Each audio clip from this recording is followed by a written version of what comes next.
to Safe Inside, brought to you by TheraTribe. I'm Jeremy Loomis, and these are my conversations with Sandra Fields, an LPC and certified clinical trauma treatment provider with over 35 years' experience helping people who have been through trauma.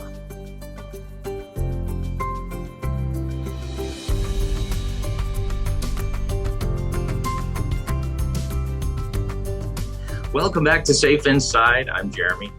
And I'm Sandy. As promised, we're coming back to our discussion today about the history of psychological trauma. We're going to unpack a bit in history about, what was passed down from generation to generation.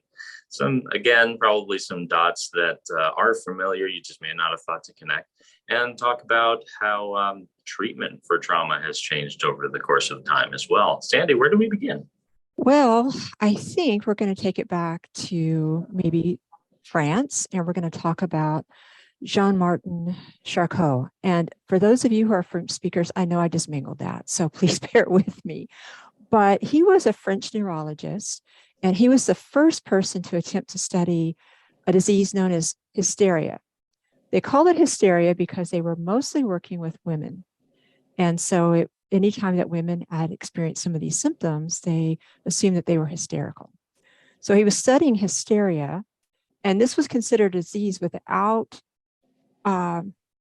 any specific symptoms. They thought that the symptoms were ununderstandable or incomprehensible, really. But he was able to document it. He studied these women, he paid attention to these women, and he was able to document this particular illness of hysteria. He actually, as doing that, he realized that it was psychological in nature, that it wasn't a physical disorder as they thought it was. They actually thought it was something to do with the woman's uterus that was causing her to have these problems. And he realized that it was actually something psychological. So he demonstrated this by using hypnosis. He was able to hypnotize his patients, and in doing so, he was able to artificially produce these hysterical symptoms in his patients. Yeah, I find that interesting that even back in the 1800s, that women showing symptoms of trauma were considered hysterical and something wrong with them characterly, and not necessarily that something had happened to them. Right. Yeah. For those of you, I'm sorry? Bit of a leap.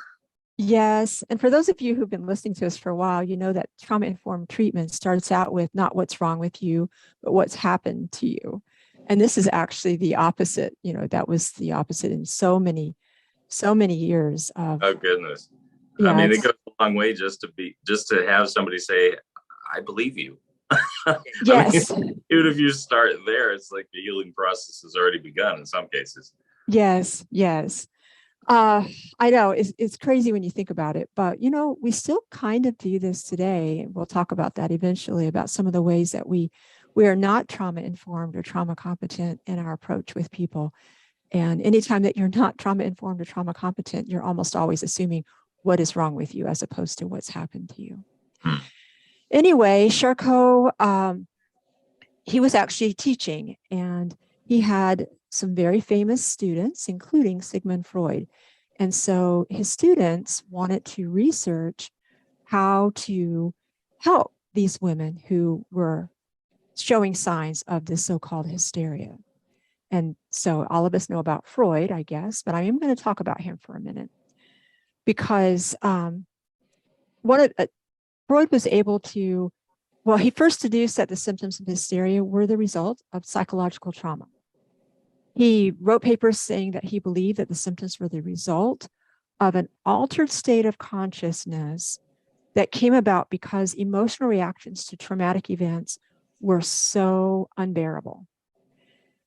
Freud called it double consciousness. Now, Genet, who was a peer of Freud, who also was taught by Charcot, actually called it a word that we use today. He called it dissociation.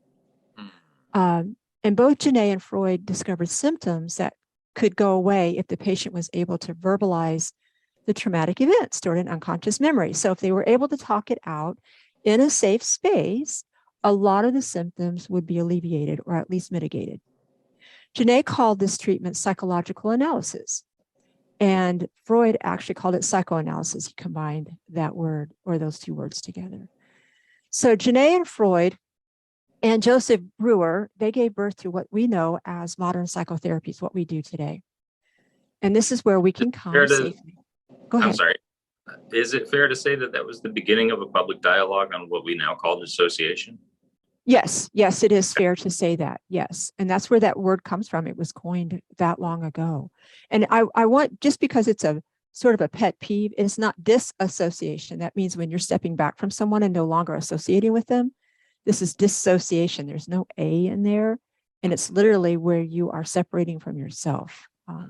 You're separating from parts of yourself. Which I guess, and I don't want to drop too many examples of things I haven't actually watched, but if you follow Severance, that's an interesting example, and definitely on my watch list. That idea because it's based on something that's not far off, right, from some people's experience, being fragmented and kind of living separate parts of your life as if you're a separate person. Yes, exactly. And we all dissociate in some ways, but we'll talk about that probably some other time. Or I could go off for that for a whole session. I'm sure. Sure. That probably is. We've talked a little here and there about it, but it probably is worth having it as an episode at some point soon. Yes, I think so. Well, the psychoanalysis, we still call it the psychoanalytic theory. It dominated the research into trauma for most of the end of the 1800s and then the early part of the 1900s. And it really sort of became a study of fantasy and desire dissociated from the reality of experience. That's a phrase from Judith Herman.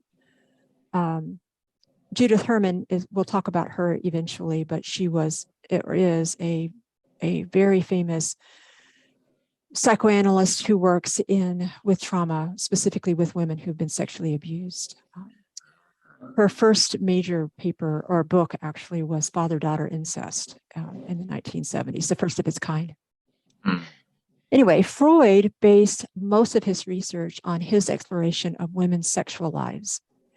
He found a correlation between sexually abused women and hysterical behavior.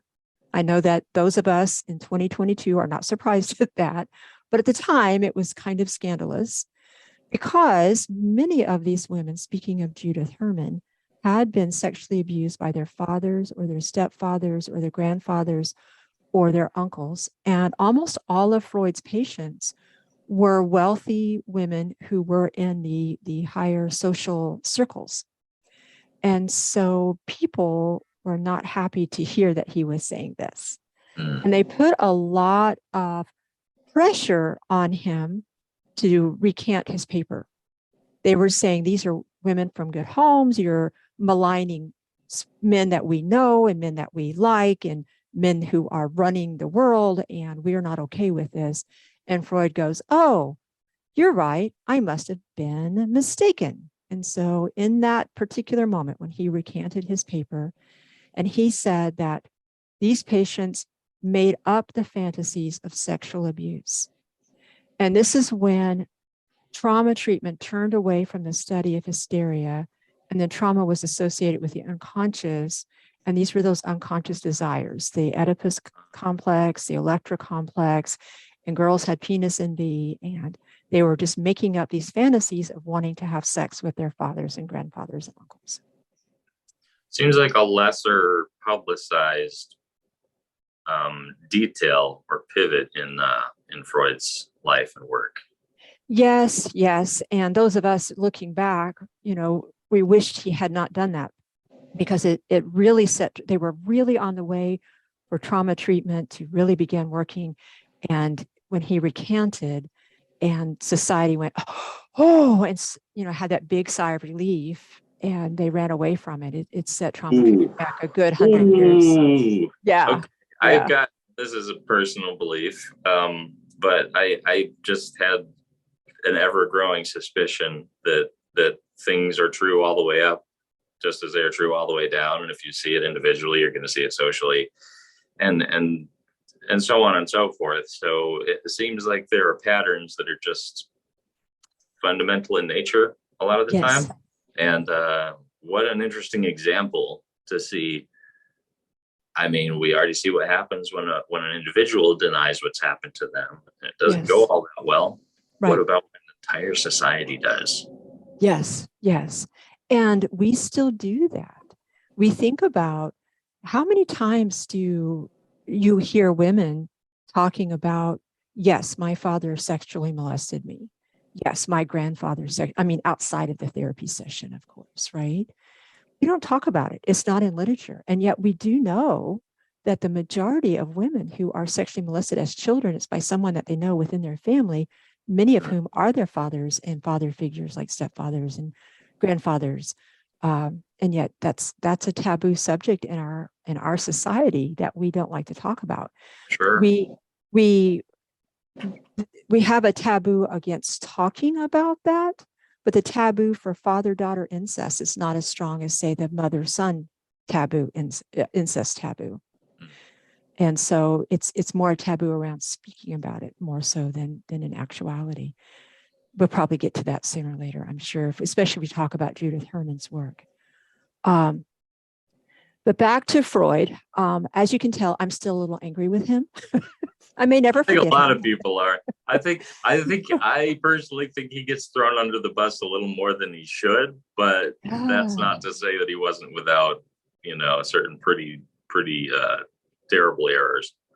Well, I get it that he was the lone voice and society really pressured him. However, it really did make a huge have us a huge setback in trauma treatment, especially. And then you think about these poor women who had opened up to him and told him the truth and had been hoping for help. And now all of a sudden they were told that this was their fantasy.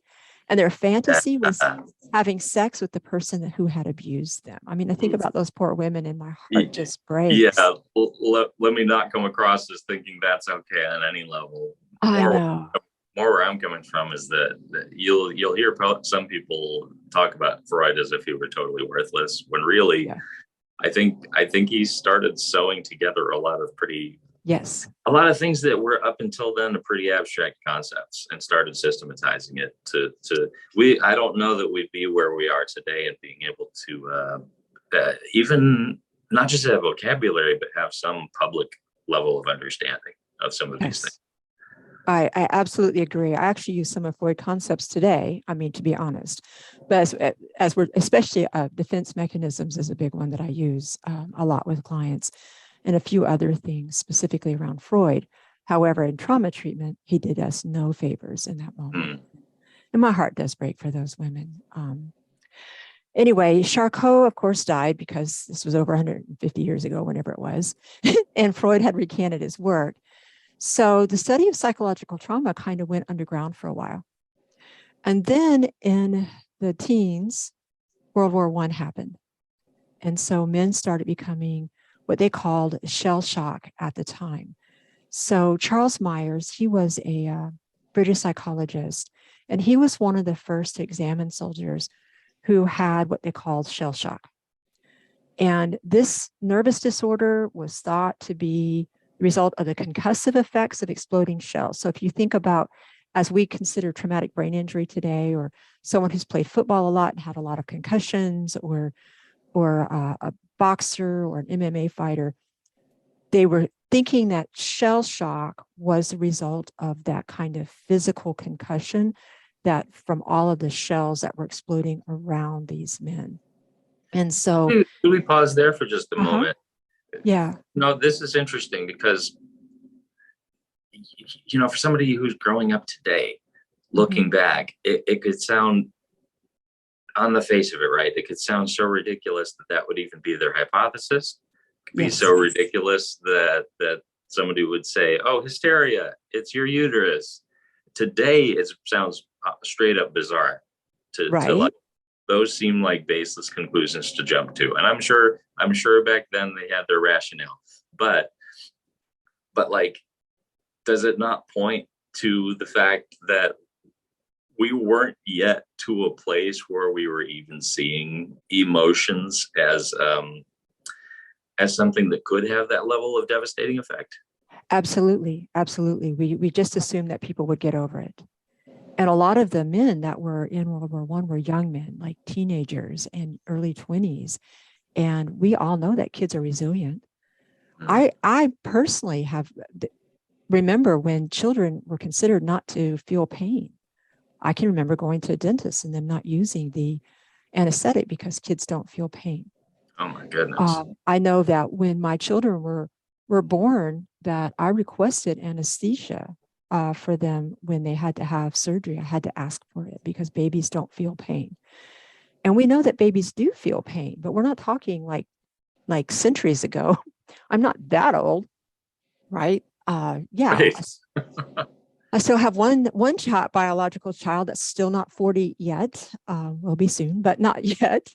So it's not that long ago, and Yeah. I wonder many times about the things that we take for granted or think that we know today. That 100 years from now, people will be on a podcast or whatever they're on, and they'll be going, "Can you believe that this is what they thought?" Yeah. Can you believe the answer was right in front of them the entire The time? entire Never, time. they never made the connection. Yeah, It's that's going to be like bloodletting. exactly. That's why I never think I have all the answers either in my personal life, because I know I will grow and learn something like tomorrow. So, Right. well, anyway, because they were thinking about these exploding shells exploding, and to some degree, I'm sure that probably had some kind of concussive effect. Trauma, probably not one of them. However, they did also then start, as they started paying attention, there were some soldiers who never actually saw combat who suffered this same nervous condition. Ooh. Right. So the prolonged exposure to war and the aftermath of this war, it produced hysterical symptoms in men, similar to the symptoms reported in women by Charcot and Freud. So the diagnosis of combat neurosis was not viewed as being honorable. So when this came about, traditionalists kind of questioned the moral integrity of the soldiers who were suffering from this. And then they questioned whether we should even treat soldiers that had this disorder. Basically, they believed that it was was a character defect in these soldiers, a moral integrity issue. And they viewed these soldiers as cowards and as inferior human beings. Wow. I know, crazy. There was a British psychiatrist, his name was Lewis Gilland, and he was one of these traditionalists. And he used methods like threats, punishment, and shame. And if a soldier, for instance, came in and couldn't speak due to the psychological trauma, he would apply electric shocks to the soldier's throat until that soldier spoke. And he would tie the soldier down and apply the shocks while he was yelling patriotic slogans at the soldier for Mm. hours. Yeah. Um, there was a physician who did come along. His name was Dr. Rivers. I don't remember his first name. I'm very sorry. He offered a more humane treatment based on psychoanalytical principles. And he worked with a young officer, Sassoon, and he demonstrated this more humane approach because he learned that you could help a soldier return to combat without any of these hysterical symptoms. And Dr. Rivers' approach proved to be a success. But then World War I ended, the men dispersed into their homes. We no longer needed to send them back into combat, which is why we were trying to treat the hysterical symptoms to begin with. It's not because we really cared, but because we wanted them to go fight again. So they went back to their homes and nobody cared. And so trauma treatment kind of went away. And Mm. there was then in the 1920s, there was an American psychiatrist named Abram Kardiner, and he was actually schooled in Vienna, but he began his research on combat neurosis in the 1920s. And he first tried to develop a theory from the psychoanalytic point of view on combat neurosis, but he eventually kind of abandoned that. And he went back and replaced it on the framework based on the research of Genet. And in 1941, he published a book called The Traumatic Neuroses of War. And that gave away, that kind of cleared the path for his development towards the modern framework that we do today. Mm. Now, go ahead. Yeah. So around the same time, I don't know that I can say this was the beginning of a certain mindset, but certainly a strong point in history where this mindset was prevalent, which was, just suck it up and do your best. Yeah. You know, Yeah. I mean, and it would be, and if anybody's kind of turning up their nose at the thought of that, realize you would be doing the same thing if you were living through the Depression. Yes. Yes. It was literally about survival. So, Yes. I mean, regardless of what uh, was considered normal in terms of like gender, um, when you find space for it in your life to to sit down, unpack all the layers and talk about your emotions together as a family? You just came back from the war. You just came back from fighting, and you're still trying to provide for your family so that they don't die, because you don't know, there's no end in sight, and things are not good, and they don't really look like they're getting better. Yes. And we say this like we would know better today, but we are in 2022. We have had a whole lot happen since the end of 2019. We And have, yet, most of us, really known lack. Plenty of the children in schools today have $1,000 phones. yeah. And yet at the same time, we've had over 1 million United States citizens die of COVID. We've had the racial issues, we've had the shootings, we've had the riots, we've had the political unrest, we've had all of these things. Now we've got monkeypox. We've had all of these things in the last 2.5 years. And yet we are expected to go along about our lives as if everything is normal and everything was like 2019. So we can look back and say, yeah, weren't they crazy? Mm-hmm. And yet I look around and go, aren't we crazy? Uh, What the heck are we doing? We need to make sure. space to unpack all of this stuff. And we're not making space. Matter of fact, after quarantine happened, I felt like life got even more frantic than it was in 2019. Mm. And I'm not the only one that feels that way, I think. And I think we're showing that up in cultural malaise right now, and anxiety and depression and anger and division and all of these things. But we could look back and say, what the heck are these people thinking? But we're doing the exact same thing in 2022. Yeah. And I have a feeling this is going to take us too far off the main path of this episode, but I'll mention it now just so that we can return to it later. As familiar as Maslow's hierarchy of needs is, Yes. If you were introduced to it back in the days when you were still in school, even if you weren't, a psychology major or anything, Yeah. because I think most people are introduced to it before college, you may not see much practical application in it when you're that young learning about it.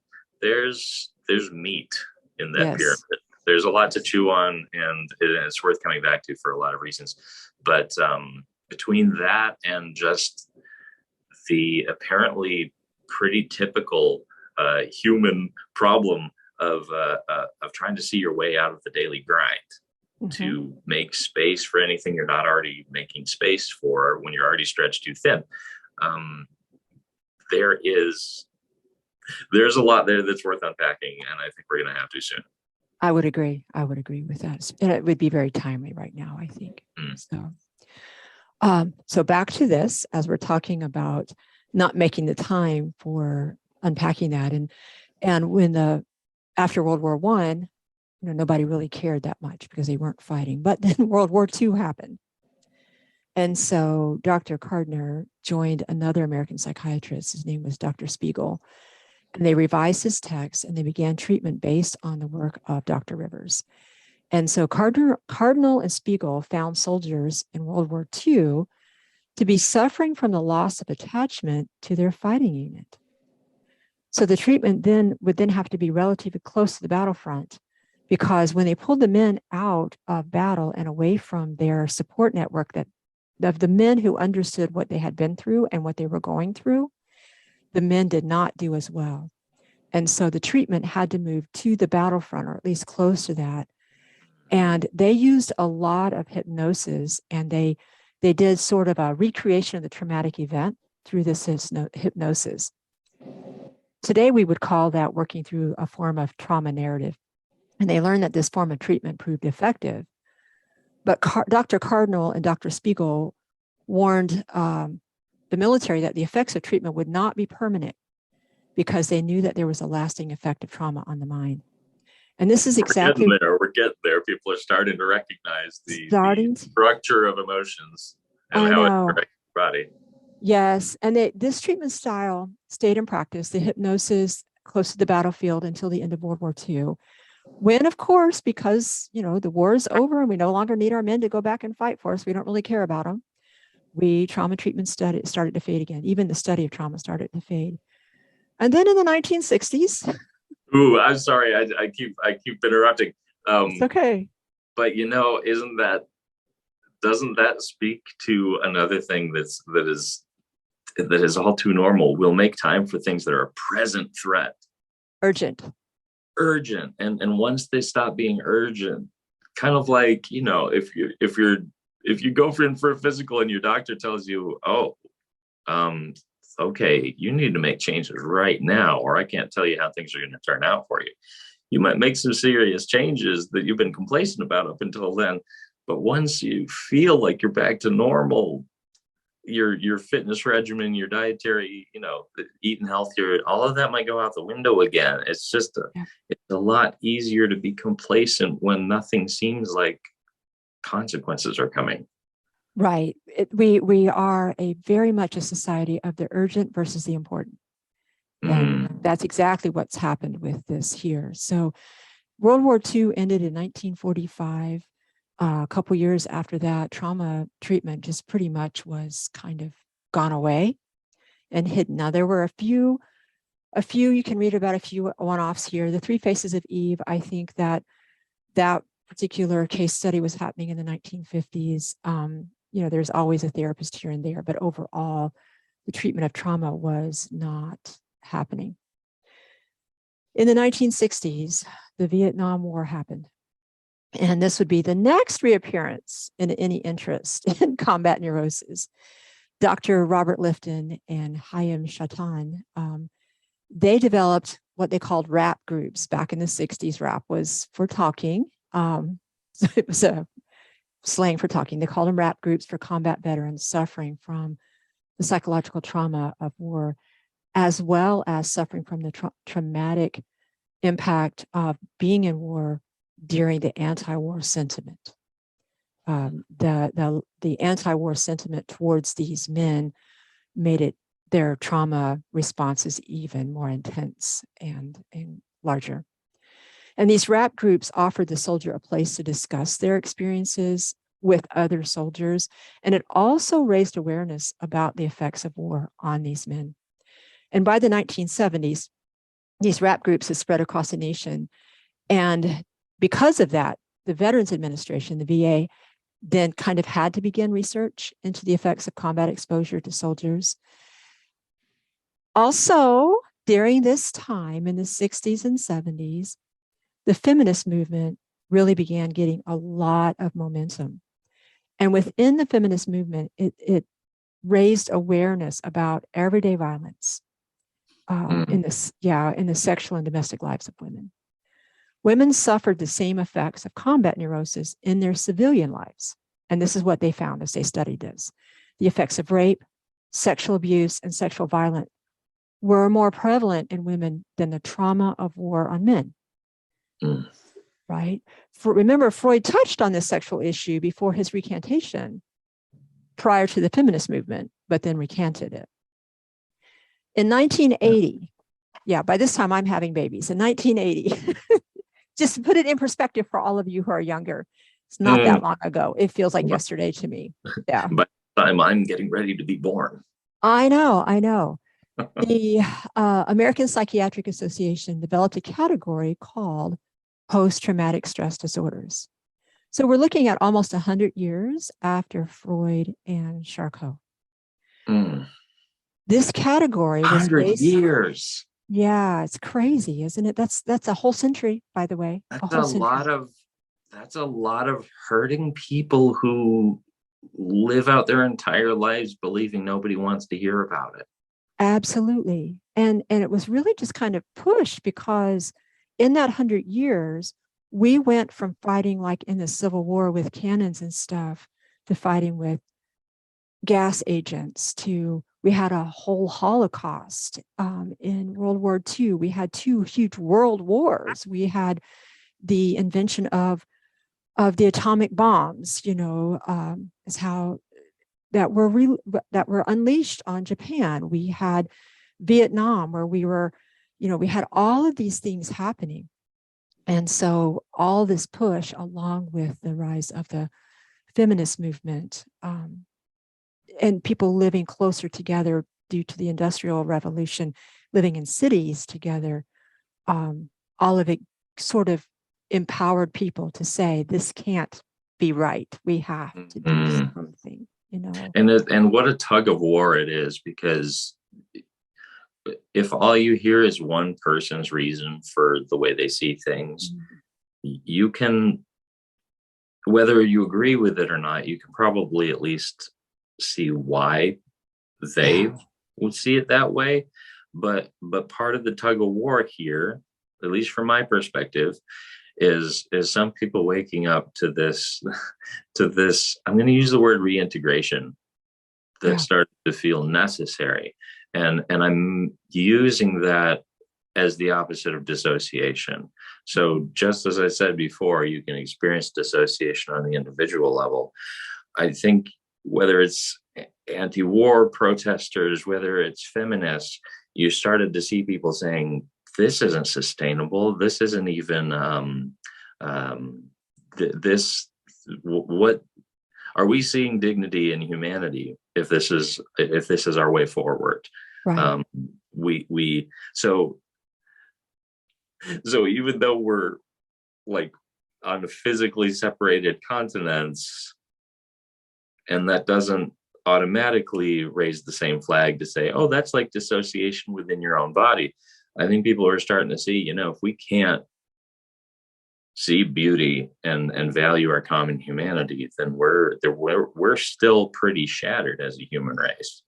Absolutely. Absolutely.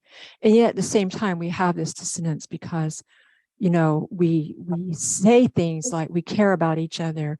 We have compassion for our neighbors. We are supposed to love our neighbors as we love ourselves. We're to do unto others as we do as we would have done unto ourselves. Or in the Buddhist tradition, don't do unto others what we don't want done to us. Right? We espouse all of these verbally, and yet we have watched the total psychological disintegration of so many peoples, and pretended it wasn't happening. Pretended it was a problem on their end, that it was a moral integrity kind of thing, or character kind of defect. Yeah. So we're right to the point here, the 1970s, right up to 1980, and this is when the modern movement towards trauma treatment began. So I'm thinking that probably should be the next session, or the next episode rather, and make this a part 2. That sounds great. Yep. So join us for part 2 of the history of psychological trauma here on Safe Inside. We'll talk to you soon.